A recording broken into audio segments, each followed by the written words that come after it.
Hey, what's going on, traders? Going 3 for 3 today. And this was the first day of us trying something a little bit different. And it kind of worked out. And not going to lie, it felt really good. Knowing that I made $134 today, which could have been more. We'll get into that in a sec when we go over the trades. But to know that at any given time, I could only lose $300 instead of $1,000, and I made 134, which is almost half of what I could possibly lose, knowing that in 2 days I could make back one bad trade, right? Instead of weeks. It's quite the difference mentally. However, as you're going to see, TDS could have been making me think the exact opposite had it gone just a little bit higher. And say that hit my $300 sauce, I would have been like, all right, screw this, especially because it worked. It would have possibly worked right after, obviously who knows. But let's jump into the trades themselves. And as you can see, after we got out, TDS did decide to go a little bit higher, and it's kind of chilling up there. So not the greatest move out of the gate. I liked it coming up into that 1250 area. I had taken a look on the daily, and there was a line up here at 1352. And I just decided to give it a shot. I initially was just looking for, I think, 1225 area. And as you can see, I added this new button, this cover $50 button, but I didn't actually add that until after the fact, because on any first entry, that's what I'm looking to make. I'm looking to make that $50, unless there's something like really sketch about it, where I would normally like take a nibble on something, because I still like the trade, but it doesn't deserve that full risk. Maybe I would take less. But for pretty much all my normal starters, I'm looking to make 50 bucks at this point. That's kind of the whole idea of I'm really good at finding the tops on most things that I trade. So I'm going to try to make more on those trades. So essentially, if I make $50 on 6 trades, that's $300. So every 6 trades, every 6 winning trades, I would essentially make back a max trade loss of $300. And I can only lose twice. I have a total loss on the day of $600 now as well. So I'm trying to leave all the take profit numbers the same that we've been trading, but actually lowering my sauce, because I found that once I get into ones where I have to add more than 2 times, that range between 300 and 1,000 is almost the same. I went back and looked at a lot of my big losses, as well as some of the ones that were in like the $700-800 range as well. And had I had stopped them at 300, it would have made no difference. Yeah, it would have. Sometimes there might be one where I get stopped out, and then it works right away. But that's why it's a per trade. I'll have the option to try to get back in if I want to, but it won't be me just sitting there trying to add, hoping that I can find the top before it gets to $1,000. And that's essentially what I was doing with the max loss being at 1,000. It was like either it worked before it got to 1,000 or I lost 1,000. It was that simple. But now, if the trade isn't what I originally want, which is going to give me room for like a 1-1-2, which is how it should be anyway. If it doesn't work after that, then obviously I didn't see something right, and it's probably not the right trade for me. Now, TDS, this was just a 1-1, and I was really looking for the big move up through 13 for the 2, and we just didn't get that. And I actually was looking at another ticker, I believe, when this made the quick little move through 1312 or to 1312 and then back down. I don't think I would have added here anyway on the way down, because it wasn't far enough away. And I don't think I would have considered this necessarily a fake out breakout at this point. I think it was, I wasn't watching it, so I don't know exactly how it traded. But I did see it come down here, bounced right off my average of 74. It was exactly my average. Went back up to 99, almost 13. And on the way back down, we actually hit it for our 2, essentially saying, okay, high of day is going to be our stop now. It's trying to make a higher or lower high.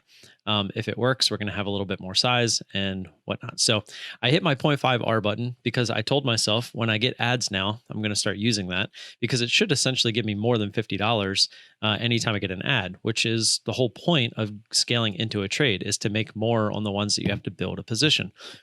Had I left it at 62, for the full amount, I would have made 100. I think it was like $132. I don't remember the exact math. It was something like that. It was like 125 to 135, somewhere in there. But it came down to 66. There was a bit of a spread. It was like a 4 cent spread the entire time. And it went to 66. The ask actually down to 68. And then the bid creeped up to like 67 and the ask went to 70. And so I was like, I'm not letting you get that close, and I'm going to let it go all the way back up. At this point, we had 224, which was 800 shares. So I took 600 of the 800 off at 1270. And then it went up to 71. It was a little bit of a fake out there. And then it ended up coming down, and we would have got the full fill. And we only ended up making 83 on it instead of the 100 or whatever. But, had these last 50 shares worked out, I actually was trying to get them down here around like 1230. Still would have been pretty close to making the same amount. But unfortunately, it stopped us out near break even. And actually, it looks like we might have given back. Or no, I think that this ad actually raised our average a little bit. So I think our average was 79 after that ad, if I'm not mistaken. And so yeah, Bit took these off basically break even instead of getting the nice dump back down further towards 12. But yeah, I mean, that was a trade on TDS. Like I said, I mean, this thing could have kept going. We would have got our 2 ad. I think at this point, 200. Yeah, we were down like 100, $120 at the highs. So we definitely still had room. But that's kind of what I'm saying. If we do a 1-1 and then we get that 2 on the nice push up through 1320, if this does that and doesn't want to pull back like it did here, then it's obviously not the trade that I wanted. So at that point, if it's going to do something like it did yesterday I can't even remember the ticker from yesterday, but it just decided to keep going. And there's really nothing that we can do about it when it does that. And that range between 300 and 1,000 for me wasn't really much of a difference. But for my account, it was $700 each time it did it. So we're going to give this a shot. Like I said, pretty eye-opening. I mean, if I could make $130, $150 every day, that means every 2 days I'm making what I possibly could lose in one trade, which is simply amazing. Now, how often will I lose that much in one trade? I don't know. I mean, I guess that depends on how many outliers we get. So, on to the next trade real quick, RSLS. This was the scary one. After the fact, the scanners were kind of giving us a false narrative on the float. I think it said it was 23 million. I ended up looking it up afterwards. It ended up being like 450,000 float. 450,000 share float. When it popped up, I actually took 300 shares on this one, just looking for the quick scalp up through 5. And I was literally scrolling my mouse wheel down from my order after I put it out of 509, trying to get down to 488, I think is what I had in my head. And by the time I could get down there and hit it, I realized the price had already dropped below 5 and I didn't want to miss it. I didn't even look at what the price was in there, but apparently it was at 497 because that's where we got filled. It actually gave me 50 shares at 496, which was kind of odd, but, or maybe it was above 497 because maybe it just gave us the fill where the price currently was. I don't know. But I was trying to scroll down to get my order out, but I noticed the price was dropping. So I hurry up and hit the buy button because I didn't want to miss that quick drop because, I mean, we didn't have that much further to go to get back down to 480. And unless this thing wanted to just die all the way, then, I wanted to make sure we got that first pullback.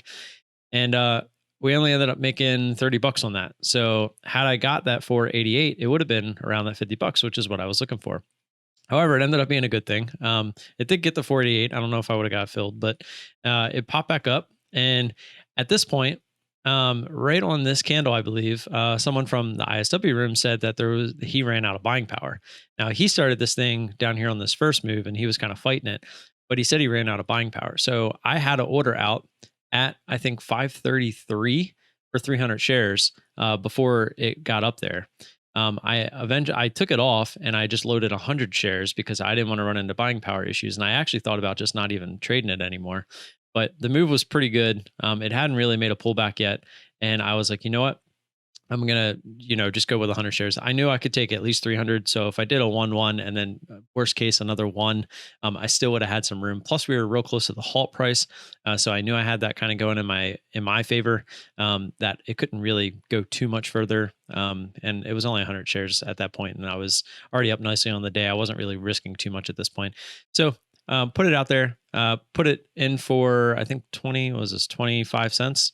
And we ended up getting it. So kind of sad that this wasn't another 300 share order. because that would have been what, 70, 75 bucks, 25. Yeah. So a little frustrating because this one was actually trading really well. It was really whippy. It was spready. You can see it's still spready, and would have turned out really nice being able to scalp that one. I feel so much more comfortable in trades like this. Just being able to read the tops, like you can just feel the tops, and then you can just get them quick flashback, flash downs, the quick pullbacks. And I shine with those, and I really want to start sticking. I want to start giving more money to those types of opportunities when they present themselves. The only mistake I think I made on this trade was the whole reason I wanted to trade this is because I hadn't had a pullback yet. And so eventually you're going to get some kind of a pullback. It could have been $2 higher. It could have been $3. It could have been $10 higher. Who knows? But eventually you're going to get it. So I really should have kept looking at this instead of just kind of giving up on it, looking for the obvious signs that this was probably going to dump. Look at this tail. Look at this tail. And then look at this tail. And then pretty much once you broke the bottom of those candles right there where the tails were forming, I mean, this thing just dumped. So I'm a little sad. I really want to start paying more attention to those. The only reason I don't like trading ones that look not necessarily look like this, because a lot of times you don't get these big upper wicks. You will get like just kind of chop, like doji type candles, or whatever it may be. But you don't always get these where the top wicks are just insane. I mean, it was clearly getting shoved down every time it tried to go higher. And once it broke that pretty key level there that it was trying to hold, which was 519, it looks like, 520 area. The thing just flushed all the way down to 490. So could have been paying more attention, could have made like another 30 bucks there, because probably only would have took another 100 shares again because of the buying power stuff. So that's all I got. Pretty excited moving forward here. Don't forget, we don't trade Monday. We're off Monday for President's Day.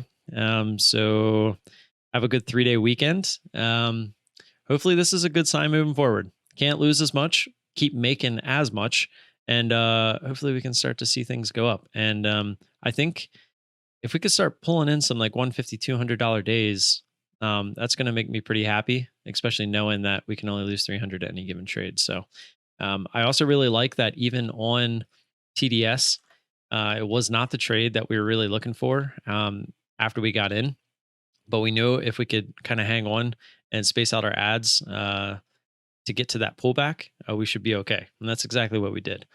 I wish I would have really kind of stuck with the 0.5 there. I went back and I really dove deep into all of my stats. Like I went back through all of my trades, looking at every trade that I've taken where I've added more than once. So entry, first ad. And then when I get that second ad, almost every time. So what I was doing is I was figuring out what my average was on each of those trades. I back tested this whole thing. And then I would see how much I was risking. So if I was risking $100 based off the high of day when it finally pulled back, would it have gotten to where I could have made $50, which is half of what I'm risking? And it was an overwhelming amount of times that it worked. It was like 80, 85%. I think it was like 82% to be exact.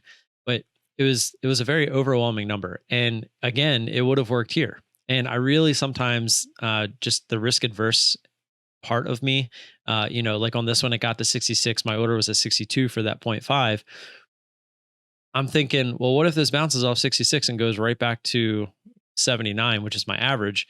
Well, I just gave back. Yeah, potentially I could have made $130, but had I taken it all right there, I would have made exactly what I ended up making anyway, which was, I think it was like $87 on the when I was right there. I think it was what it was when I did the math. So it's just frustrating. Because yeah, sure, if I would have waited, it obviously would have worked. But if this does go back up to 79, it doesn't make sense in my head to just give back $80 when you're that close to your profit target. Like that's why I took 75% in hopes that I could still make up for that rest. If it did work, which it started to, and I don't know if I would have made exactly that amount, but it would have been over $100. So obviously it wouldn't have been that much, or it wouldn't have been $130, but the concept is it's really hard to change the risk adverse part of me to really look for those a couple extra cents by risking the whole trade. Essentially, like you went through all of this, you can at least pay yourself is the mentality that I have. But moving forward, the stats have shown that if I just wait, 0.5R hits a lot. And when it does, it's going to pay you that much more. And over time, the extra $50 I could have made from this one trade would make up for one of the times where it, how many times can I make that extra $50 when instead of giving back $80, right? Like, do I make an extra $50 like 5 times, 250 bucks, and then give back 80 like once? So for every 5 times it works, one time it doesn't, which would be 80%. So that's the mental hurdle that I'm trying to decipher here. And moving forward, we'll kind of play with that a little bit. So that's all I got for today. I know that was a pretty long-winded video for just 3 trades, but it was a lot of my thought process for moving forward. And I mean, the strategy is the same. We're just really trying to nitpick at the risk management part of it now, and really kind of hone in on that moving forward. So have a good 3-day weekend. I will see you. You can always find me at Discord or on Twitter as well throughout the weekend and everything. Those links are in the description. Questions, comments, concerns, you can leave those down below as well. Until Tuesday morning. Peace.